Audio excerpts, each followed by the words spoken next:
Looking, a lot of people think it might be the most talented group on the team. Yeah, yeah. Everyone's reminded me of that since I got here. That I got a pretty talented group. I've been mostly impressed by how hard they've come out and work. We haven't had a guy miss a day of practice so far this camp, and we've done a lot of running. I'm proud of the way the guys have been working. We still got a lot of iron out as far as details and stuff like that, but as far as the energy and the way the guys are going about things, I've been really impressed by how they've been working. How much does the experience of guys help, even guys who were injured last year, like Platt, Mims, and that help, especially when you've got a young crop that's in? Yeah, well, they're able to take some of the younger guys aside and go over the plays with them while I'm out there coaching some of the other guys up. They've done a phenomenal job. Platt, even Hurd, he's got experience, even though he's not had experience at receiver, but he has experience playing college football.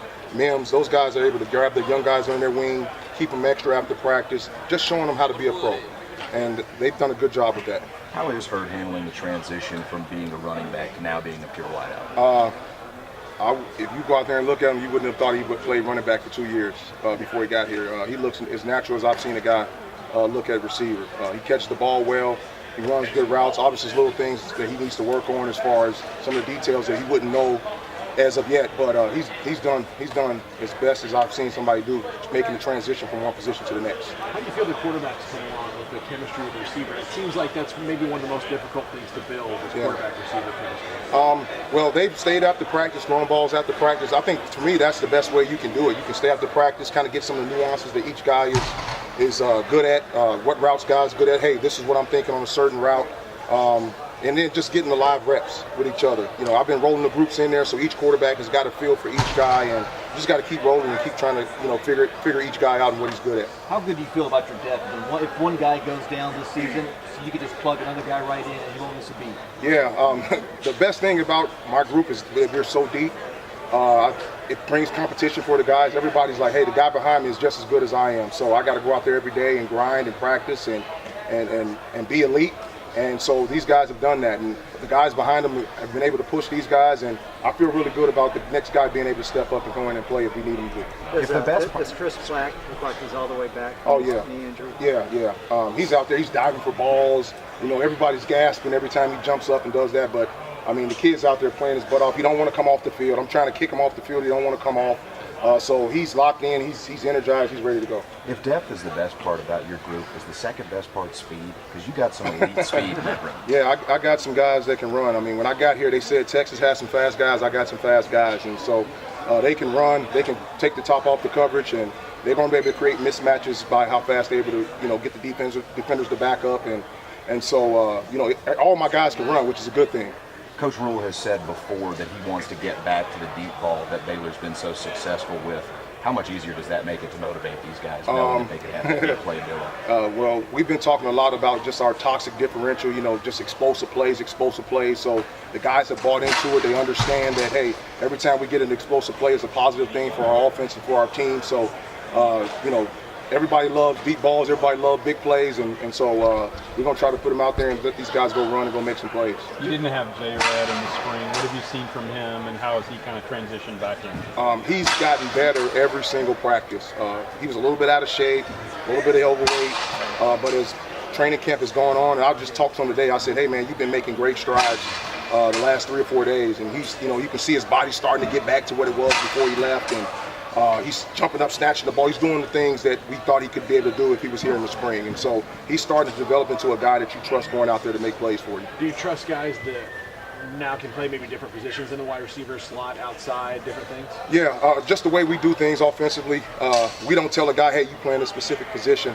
We teach our concepts. Hey, here's what the number 1 receiver has. Here's what the number 2 receiver has. So the guy has to know the whole entire concept, not just what he does from an individual play perspective. Denzel's coming off a great year. What kind of things is he still working on? You can get better. For him, and just my conversations that I've had with him was, he's got to practice harder. He's got to love the grind of playing receiver, love the grind of camp, and so he's getting better and better and better at that. But certain little routes, speed cuts and things like that, little tiny things that he needs to work on every single day, and we're doing that every single day with him. So he's gotten better and better, and I'm on him all the time. I told him I'm going to be on him, I'm going to ride him, I'm going to be a thumb in his side. And I'm just going to make sure that he's everything he needs to be before we get going, before the season starts. With that much talent, do you have to make sure that these guys don't get upset if they aren't getting the ball as much as another guy? I think these guys are so close that doesn't even matter to us. You know, every receiver, I played receiver, I coached receivers. You know, if you can throw them 100 balls, they're going to be mad because they didn't catch 101. So they're never going to be happy. But what we're doing offensively, everybody got a chance to touch the ball, and that's what we've been selling to these guys, and they've seen it throughout practice. I mean, we chart every target, how many guys got, and every guy is relatively close to each other as far as ball strength. So there hasn't been any issues with that. What do you want to see out of your players before this first game coming up here in a couple of weeks? Just continue to make progress in the direction that we want them to go. Continue to show the physicalness that we need on the outside as far as perimeter blocking. And just ironing out the details, because every route got a little small detail, a little small pebble that they have to be good at. And I just want to see them continue to progress in that way. Would you say that, you know, with such young talent of you know, wide receivers, would you say that maybe you all are kind of under the radar a little bit, and a little bit of an advantage, obviously, for you guys? No, not really, because everybody's been talking about we the best group on the team. So, and we supposed to be the best group here and the best group there. And I told the guys the first day, everybody's saying we're the best group. After this day, I'm not mentioning it ever again to you guys. We got to go out there and practice. We got to go out there and play and perform. And so, you know, we want to work so hard that our actions speak louder than our words. And that's all I've been talking to these guys about. I think everybody knows that what our group is about. We just got to go out there and perform. You got a lot of speed in that freshman class. Are there some guys that can help you immediately? Yeah, you know, Taekwon he's going to be a special player if he continues to develop and, you know, does everything that we asked him to do. Just all those guys, Frisman Jackson, you know, Fleeks, all these guys are fast and explosive. I mean, this is the fastest young group of guys I've ever had in my coaching career. All of them can run, and so I told them if we can get a 4x1 team together against the older guys, we probably beat them. My money on the young guys. So I got a pretty fast freshman group, and they're showing it every day. Could your receivers beat the track team? Selfishly, I want to say yes, but them track guys can roll. I know about the history of Baylor track guys, so I won't put my foot in my mouth on that one. Frizz, how much development have you seen in the route running? Given that, you know, I know there was some transition there last year with Bob, but, you know, in year 2 from these guys running routes. Yeah, you know, they've gotten so much better just as far as, you know, we work routes every single day in individuals. Just the details of it, the sharpness of it, coming back to the football, those things like that. I've seen guys just make strides. We're a long way away from where I want us to be, and that's why it's training camp. That's why you love training camp, because you can develop those things. You know, I'm never going to be satisfied. I told them I'm never going to be satisfied with our route run. I'm always going to pick and nitpick on every little thing that they do, and so they've been taking it in stride. They've allowed me to coach them, allow Coach Rule and our offensive staff to coach them, and you've seen progress in the way that we can be, you know, happy with. Are they buying into the never satisfied mentality? Oh yeah. I'm a tough guy to play for, and so they understand how I am. I'm never going to be happy with them.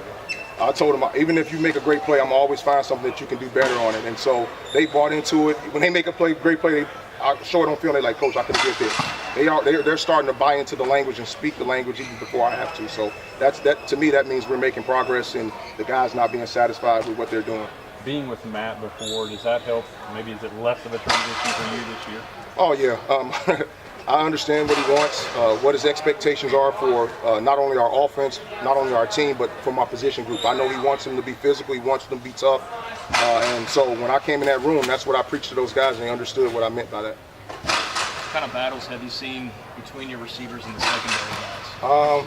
You know what's been an interesting one has been all our guys against Kaline when he kind of went over there to the DBs. You know, he's taking some snaps at DB, and our guys kind of take it personal that he's over there. So, and he's a tough joker. So they've been getting after him. He's been fun to watch.